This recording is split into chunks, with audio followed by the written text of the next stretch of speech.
안녕하세요. 소중한 나, 무한 행복, 소나무 시간입니다. 여러분들 만나서 반갑습니다. 많은 분들이 요새 뉴스 보기가 참 싫다라는 말씀들을 많이 합니다.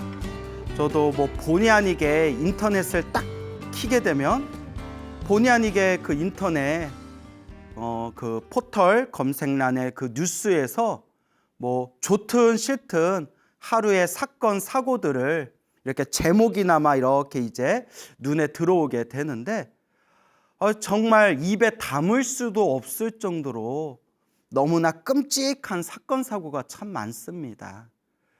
그래서 우리 중생들이 살아가면서 살아가는 이 세상에 일어나는 일들 중에는 아름답고 예쁘고 좋은 일도 있지만 정말 생각하기도 싫을 정도로 입에 담기도 무서울 정도로 끔찍하거나 괴롭거나 그런 흉측한 일들이, 그런 사건 사고들이 참 많은 것 같습니다.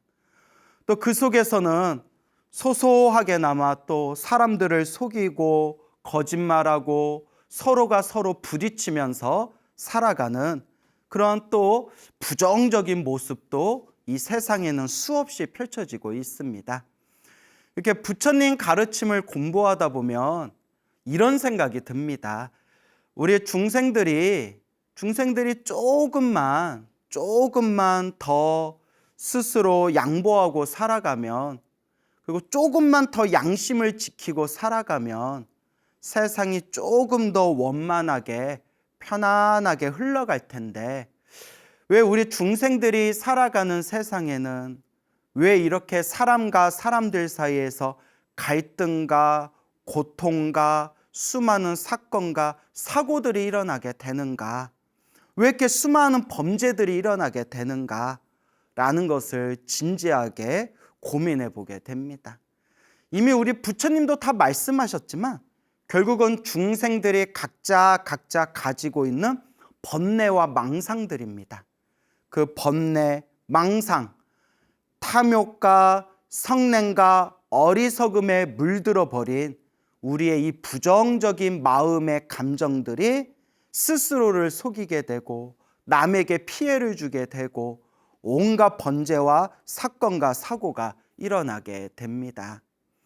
이러한 현상들을 보면서 참 우리 중생들이 살아가는 모습이 왜 이렇게 탈도 많고 왜 이렇게 문제도 많은 것인가 라는 것을 고민하고 고민해 볼 때 결국 마지막 결론에 다다르게 되더라고요. 나나 잘하자. 아주 소박한 결론이죠. 일단 나부터 잘하자.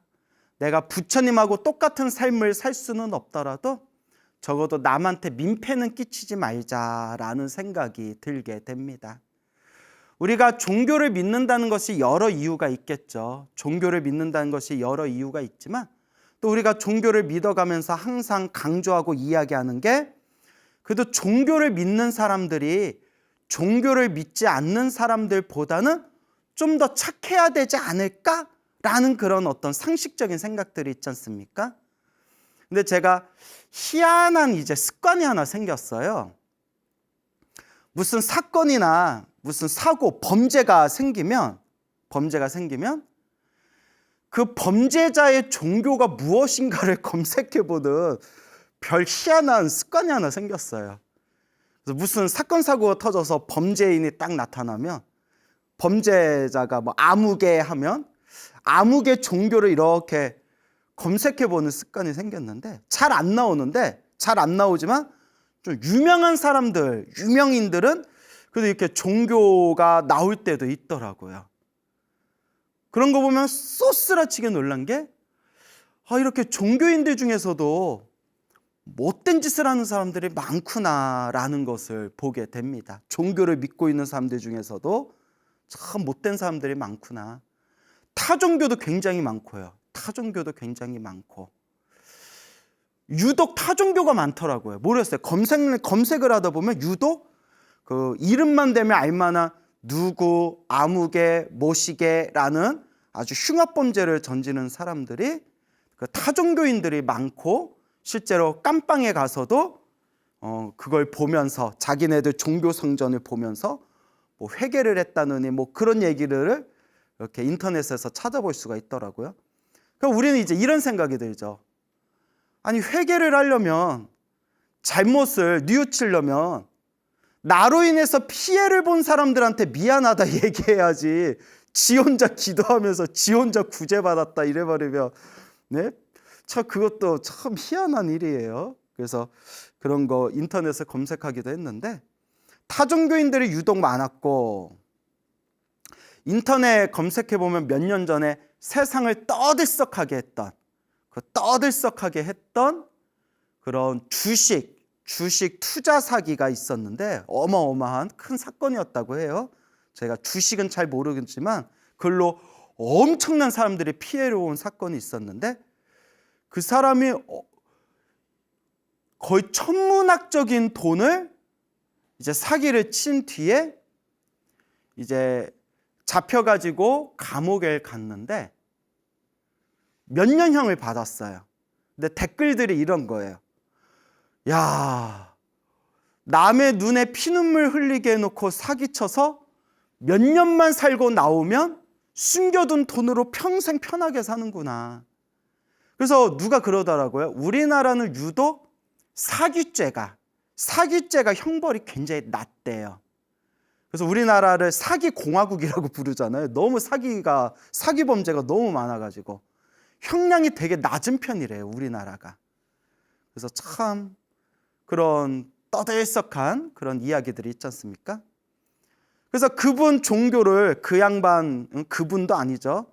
그 자식 종교를 검색을 해봤는데 그 자식 종교는 안 나오고 그 사람 가족이 불자라고 나오더라고요. 불교 신자라고.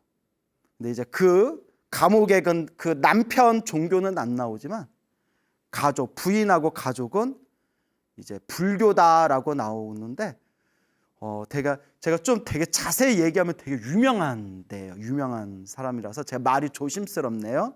누구를 욕하려는 건 아닌데. 그래서 제가 말하고 싶은 거는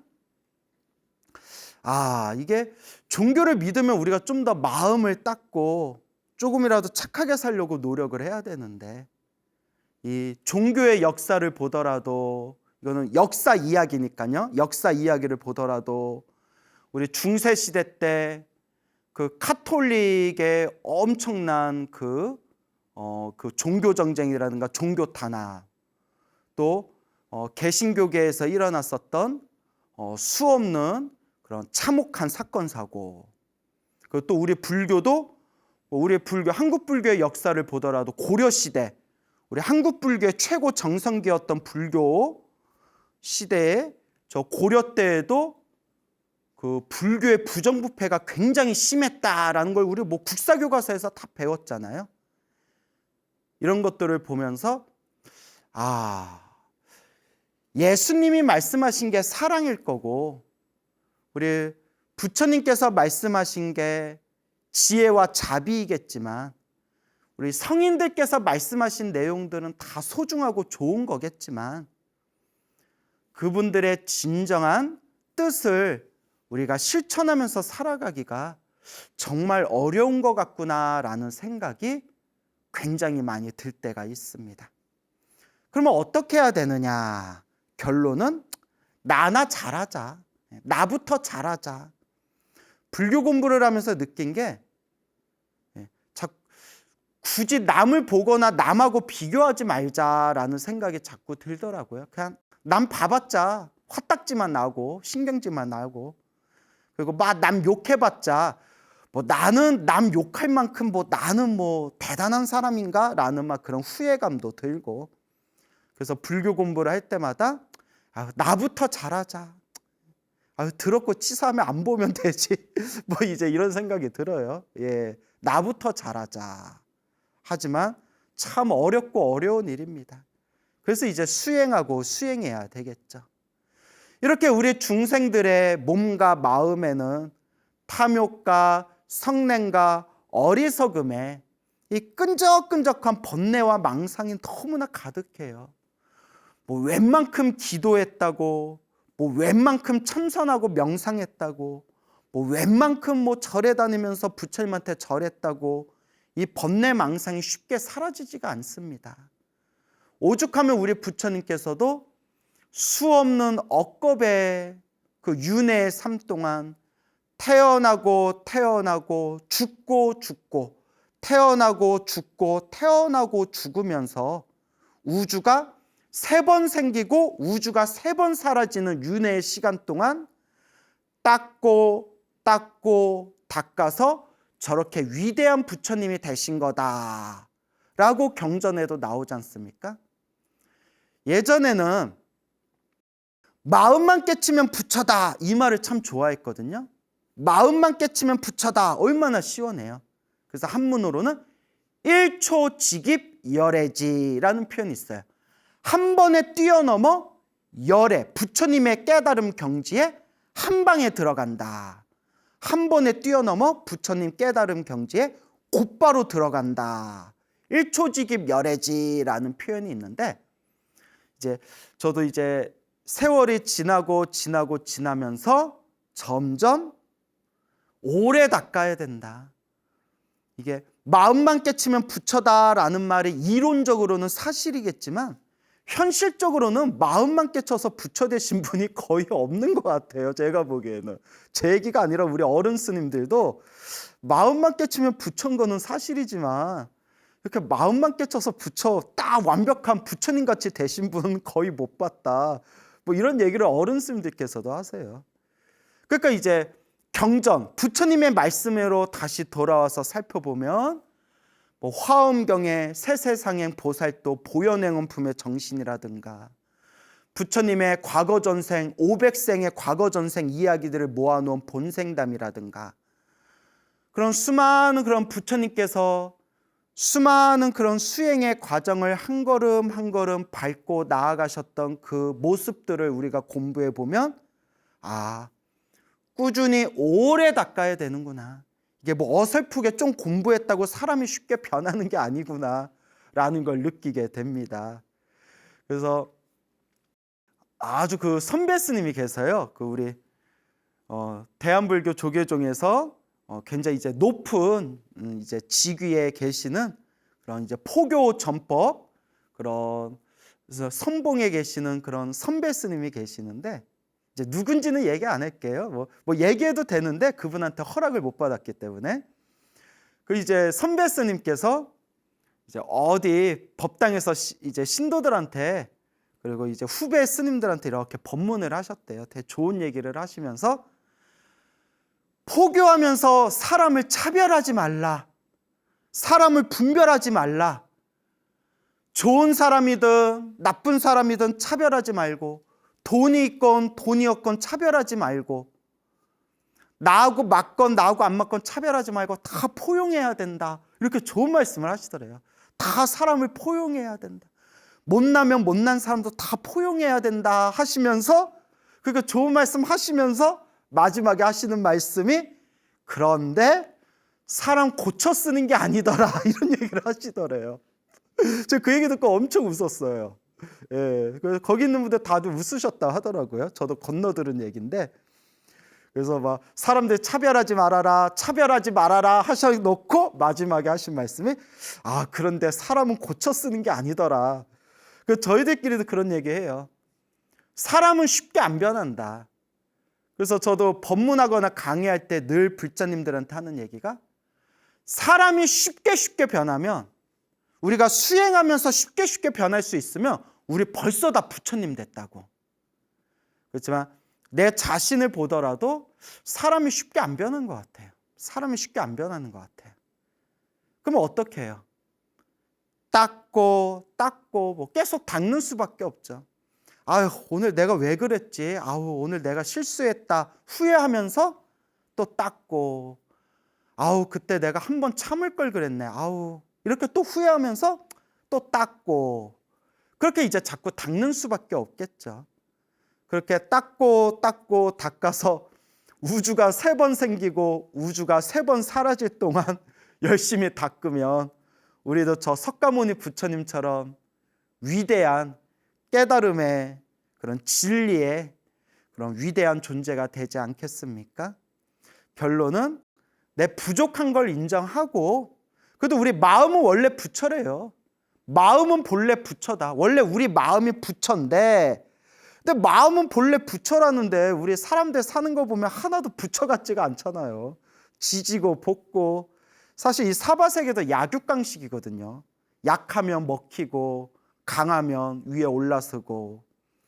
이런 약육강식 같은 이 세상에서 원래 마음이 부처입니다 하면 사실 믿겨지지가 않아요. 하는 짓 보면 다들 짐승과 같이 그런 어떤 본능적인 삶들을 살고 있잖아요.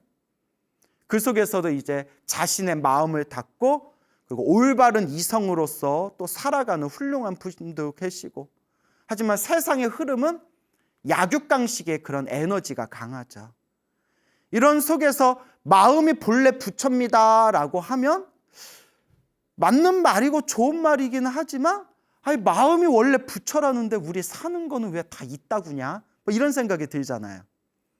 그래서 우리 부처님께서 마음이 본래 부처인데 탐욕과 성냄과 어리석음의 때가 묻어서 그렇다.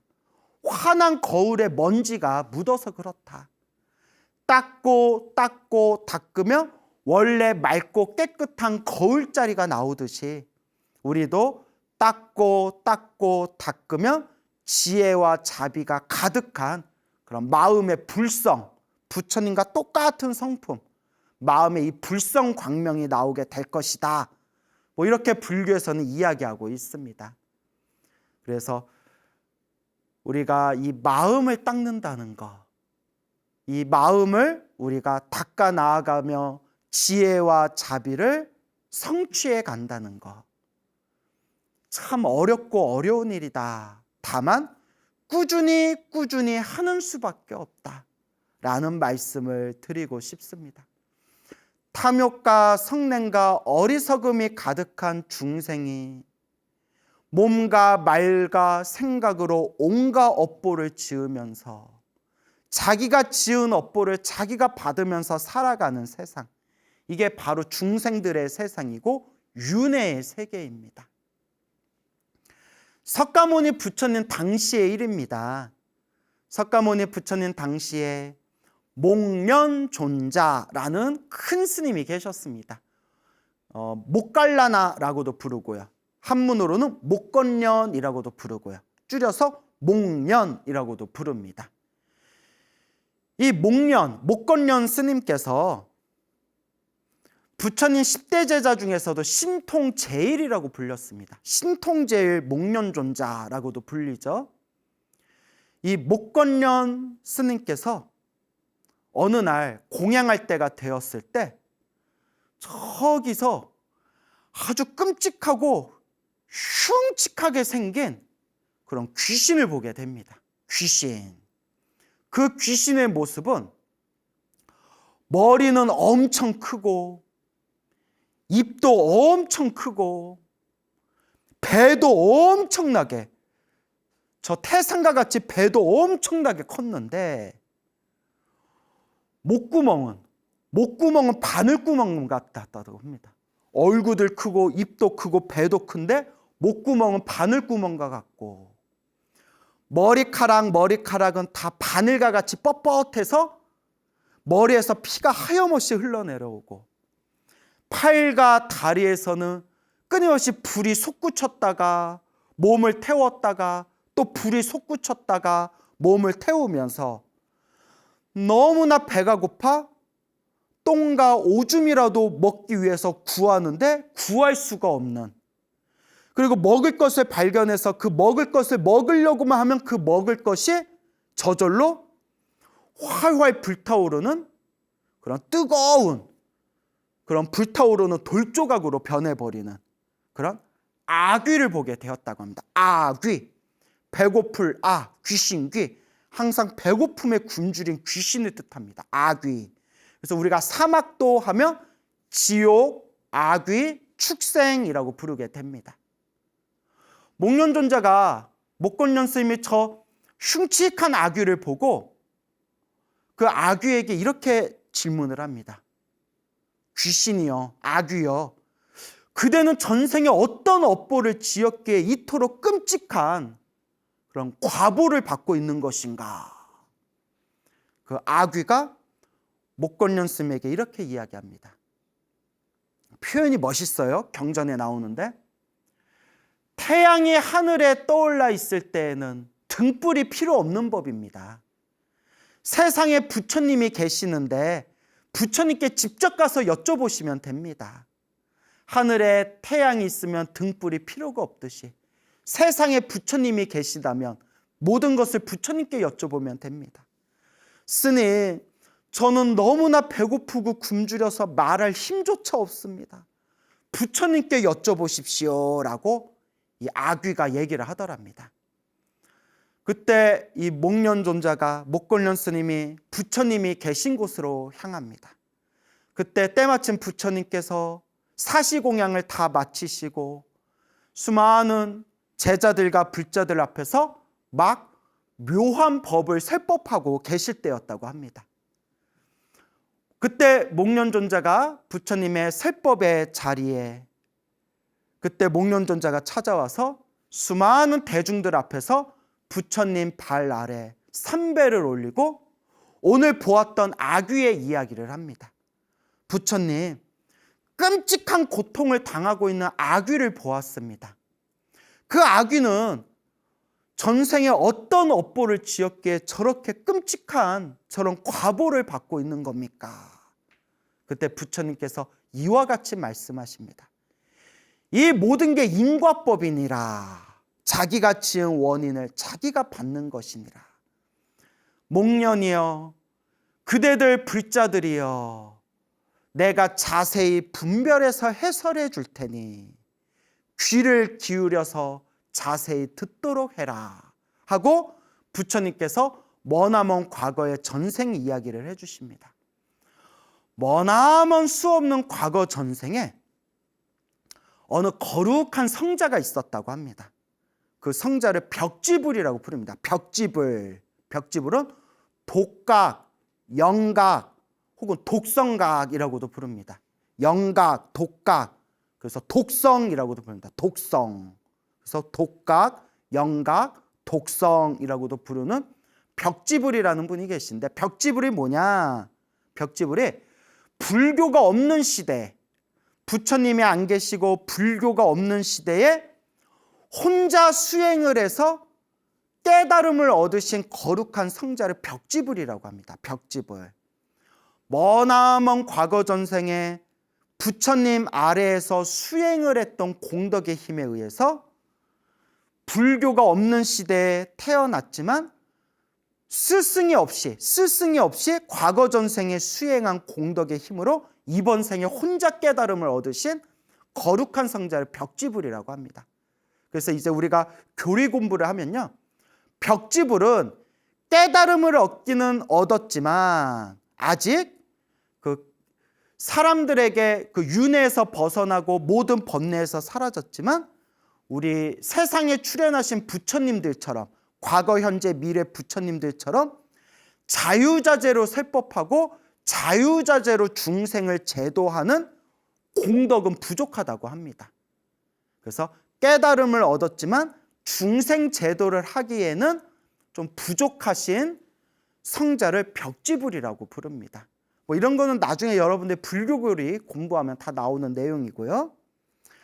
어쨌거나 머나먼 과거 전세에 벽지불이 있었는데 이 벽지불이 몸에 병이 생겨가지고 괴로움을 당하고 있었다고 합니다. 그때 어느 의사가 사탕수수로 즙을 내가지고, 사탕수수로 즙을 내서 그 즙을 드시면 병세에 차도가 있을 겁니다 라고 이야기를 합니다. 그래서 때마침 그 벽지불이 그 당시 도시에 굉장히 큰 부잣집의 부자를 찾아가게 됩니다. 다행히 그 부잣집의 그 부자가 되게 믿음이 있는 사람이었나 봅니다. 사문이시여, 사문은 이제 출가한 수행자를 사문이라고 부릅니다. 사문이시여, 어떤 일이 있어서 저희 집에 오셨습니까? 혹시 공양이 필요하십니까? 제가 여차해서 의사가 사탕수수를 짜서 만든 즙을 먹으라고 했는데 그 즙을 구할 수 있을까 해서 찾아왔습니다 하니까 잘 오셨습니다. 저희 집에 사탕수수 즙이 있습니다. 제가 그걸 공양 올리겠으니 저희 집에 오셔서 받아 드십시오 하면서 부인을 부릅니다. 마누라를 불러요. 여보, 저기 수행하시는 수행자가 오셨는데 사탕수수 즙이 필요하다는데 내가 직접 짜서 올리고 싶은데 내가 지금 바빠가지고 바깥 일을 봐야 돼. 그러니까 당신이 정성껏 사탕수수 즙을 짜가지고 저분에게 공양을 올려드리도록 하시오. 아우 여보 걱정 마세요. 어서 갔다 오세요. 제가 정성껏 올리겠습니다. 라고 하더니 부인이 그 벽지불에게 가가지고 그 마누라가 벽지불에 이제 바루를 받습니다. 바리떼라고 하죠. 바리떼. 이제 좀 나쁘게 얘기하면 동양그릇이죠. 동양그릇. 근데 우리 수행자는 거지가 아니기 때문에 이제 바리떼, 동양그릇이라고 표현하지 않고 바리떼. 바리떼를 딱 받아와 가지고 사탕수수 즙을 냅니다. 사탕수수 즙을 딱 낸 뒤에 이 여편네가 치마를 사르르 벗더니 그 거룩하신 벽지불의 바루에다가 오줌을 싼 겁니다. 믿겨지지가 않죠. 아니 주겠으면 주지, 그냥 싫다고 하든가. 바루에다 오줌을 싸더니 그 오줌 위에다가 사탕수수 즙으로 이렇게 위를 오줌을 이제 덮어버린 겁니다. 그리고 그 바루를 벽지불에게 딱 공양 올리는데 딱 받으면 알죠. 아무리 해도 막 그 냄새 나고 했을 거 아니에요. 막 섞여가지고 막 벽지불이 이건 먹을 것이 못 된다 해가지고 그 바리떼에 오줌 섞인 그 사탕수수즙을 땅에다 버린 뒤에 그냥 멀리 떠나버리셨다고 합니다. 왜 그랬을까요? 이럴 때 우리가 흔히 하는 이야기 있죠. 미친 거 아니야? 그렇죠. 아니 주기 싫으면 주지 말든가. 그 옛날에 또 이런 얘기 있잖아요. 옛날에 어른들이, 이것도 무슨 속담인데, 아무리 거지가 미워도 바가지는 깨지 말아라. 그러니까 그게 최소한의 인간이 살아가는 선이잖아요. 거지가 아무리 미워도 바가지는 깨지 말아라. 아니 주기 싫으면 주기 싫다고 하든가. 그 거룩한 성자의 바리떼에 자신의 소변을 보고 난 뒤에 그 오줌 위에다가 사탕수수즙을 부어서 준 거예요. 저도 경전에서 그 내용 보면서 저도 이해가 안 되는 거예요. 그래서 나온 말이 미친 거 아니야? 어느 인터넷에서, 너튜브에서 그 심리학 정신과 의사가 나오셔서 뭐 이런저런 얘기하다 이런 얘기 하시더라고요. 뭐 사이코패스, 소시오패스 이런 얘기 하면서, 여러분 정신병자를 이해하려 하지 마세요. 정상적인 사람들은 아무리 고민하고 아무리 애를 써도 정신병이 있는 사람을 이해할 수가 없습니다. 이해하려 하지 마세요. 이해하려는 것 자체가 불가능한 존재들입니다. 그냥 무시하시고 멀리하세요라는 그런 너튜브에 심리학자 그 내용을 본 적이 있었는데, 그러니까 그 여편네가 정신병이 아니고서야 그냥 주기 싫으면 주기 싫다고 하지 거기다 오줌을 싸가지고 바루를 준 겁니다. 제가 너무 흥분한 것 같은데, 저도 너무 이해가 안 돼서요. 너무 흥분한 것 같은데, 부처님께서 이와 같이 말씀하시면서 목련이여, 불자들이여, 그때 그 벽지불의 바루에다가 오줌을 싸가지고 벽지불에게 사탕수수 즙을 섞어서 줬던 그 여인이 바로 아까 목련이 받던 끔찍한 업보를 당하고 있는 그 아귀의 전생이었느니라. 이와 같고 이와 같다. 좋은 일도 나쁜 일도 내가 지은 좋은 업도 내가 지은 나쁜 업도 결국은 반드시 다음 생에라도 자기가 받게 되는 것이니라 라는 이 인과법에 대한 무서운 그런 말씀을 하셨습니다. 며칠 후에 이 목련존자가 또 길을 걷다가 끔찍한 그런 업보를 당하여 그런 끔찍한 괴로움에 떨고 있는 아귀를 보게 됩니다. 아귀. 이렇게 실제로 부처님 경전이나 불교설에 보면 목련존자가 신통제일이라서 그런지 이 천안통이 있어서 그런지 유독 아귀들을 마주치는 그런 장면이 경전에 자주 나옵니다.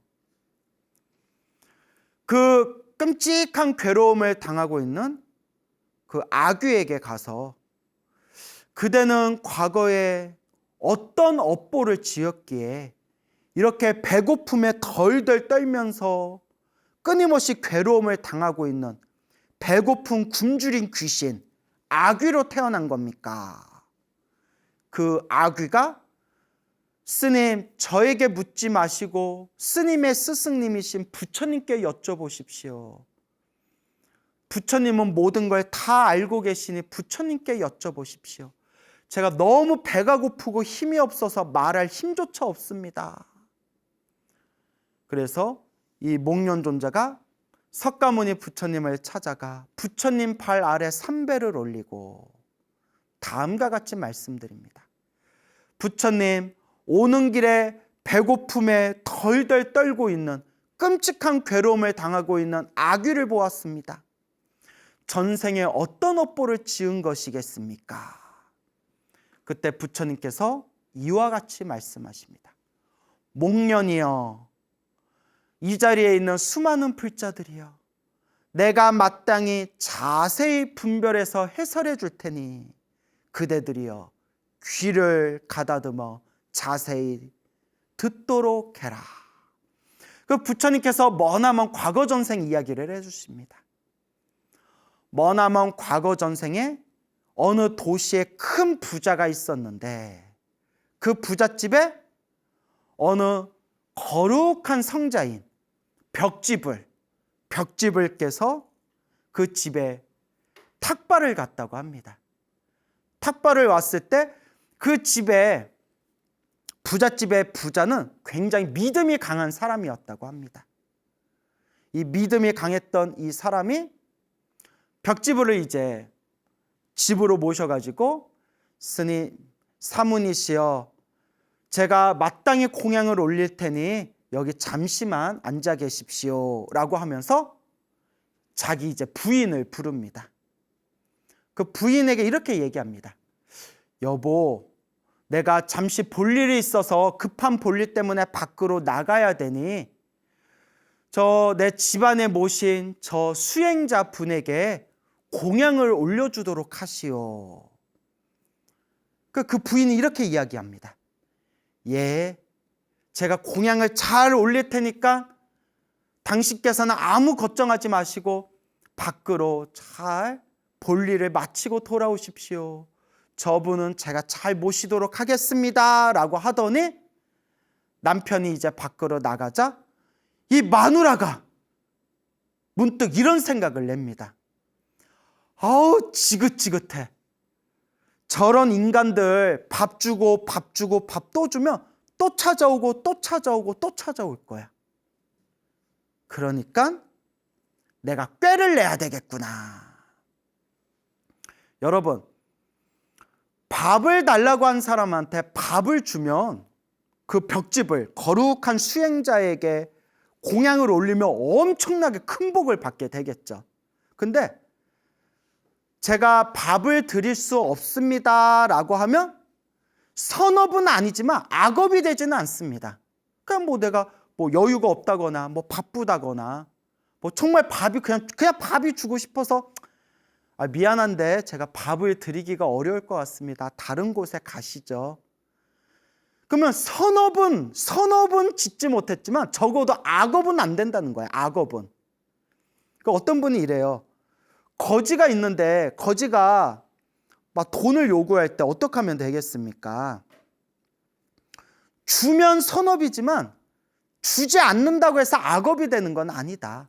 또 요새는 우리가 지혜롭게 생각해 봐야 되는 게 뭐 몇 번 옛날에 뉴스 같은 데 나왔죠. 사실 뭐 굉장히 그런 분들한테 막 이렇게 돈을 주고 그분들한테 도움이 되길 바랬는데 다 그걸로 뭐 그냥 술을 사 먹는다든가 뭐 알고 봤더니 집도 있고 굉장히 잘 사는 사람인데 거지 코스프레 해가지고 막 여기서 이렇게 돈 받았는데 뭐 하루에 그 적선 그 동량 받는 게 엄청나게 한 달로 치면 웬만한 월급쟁이보다 많이 받는다더니 뭐 그런 거 옛날에 무슨 프로 같은 데서 봤던 기억이 나는데 그런 거 이제 나오기 시작하면서 사람들이 이렇게 길에서 동냥하는 사람들한테 돈을 잘 안 주기 시작했다 하더라고요.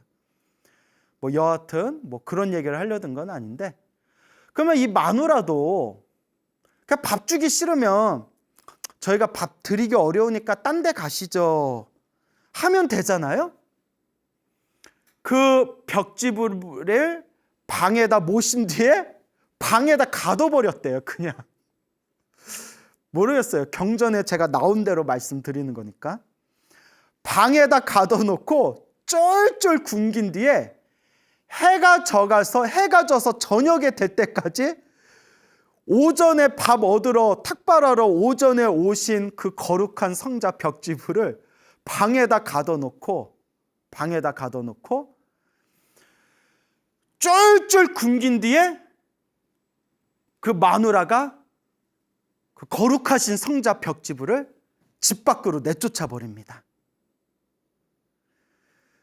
그때 석가모니 부처님께서 이와 같이 말씀하십니다. 목련이여 불제자들이여 그때 벽지불을 방 안에다 가두고 저녁까지 쫄쫄 굶긴 뒤에 그 벽지불을 내쫓았던 그 여인이 바로 아까 목련이 길에서 봤던 그 고통받은 아귀의 과거 전생의 모습이었느니라. 이와 같다. 좋은 선업도 나쁜 악업도 좋으면 좋은 대로 나쁘면 나쁜 대로 모두 다 자기가 받는 업의 인연이니라 라고 부처님께서 말씀하셨습니다. 결국 다 자기가 지은 업이라는 것이죠. 여러분 헷갈리시면 안 되는 게 첫 번째 이야기와 두 번째 이야기 이게 이제 서로 다른 이야기입니다. 벽지불도 서로 다른 벽지불이고 서로 다른 시간대의 이야기인데 그와 같은 서로 다른 두 명의 여인이 그와 같은 업보를 지어서 이와 같이 이번 생에 서로 다른 아귀로 태어났다라는 이야기가 되겠습니다. 중요한 것은 결국 자기가 지은 업을 자기가 받게 되는구나. 부처님께서 말씀하셨습니다. 모든 것들 중에서 마음이 우선이다. 마음이 첫 번째다. 마음이 모든 것에 앞선다. 마음이 지은 바 그 업의 인연 따라 모든 것이 뒤따라온다. 마치 수레를 끌고 있는 소가 길을 가면 수레바퀴 자국이 그 뒤를 따르듯이 우리는 행복을 원합니다. 사람들이 힘들고 괴롭고 답답할 때 너무 답답하니까 이런 말을 이제 내뱉습니다. 내가 전생에 무슨 업을 졌길래. 맞습니다. 나는 웃자고 한 얘기겠지만 부처님께서는 분명히 말씀하셨습니다. 좋은 일도 나쁜 일도 내가 지은 업의 인연이구나. 우리가 행복해지기 원하고 싶다면 조금씩이라도 복을 지어야 됩니다. 공덕을 닦아야 됩니다. 그리고 나쁜 일을 저지르지 않도록, 나쁜 업보를 저지르지 않도록 조심하고 또 조심하고 경계하고 또 경계해야 됩니다. 우리 불자라면 행복의 길을 닦는 진정한 불자라면 늘 기도하고 참회하면서 시작 없는 옛적부터 알고 지었건 모르고 지었건 내가 지은 업보들을 참회하고 참회하면서 조금씩이라도 복과 선업과 공덕을 닦을 수 있도록 노력하고 노력해야 할 것입니다. 여러분, 행복해지고 싶습니까? 행복한 삶을 창조하고 싶습니까? 복을 지으십시오. 선업을 지으십시오. 공덕을 쌓으십시오. 복과 선업과 공덕의 힘이 여러분들을 진정한 행복의 길로 이끌어 줄 것입니다. 여러분, 성불하십시오.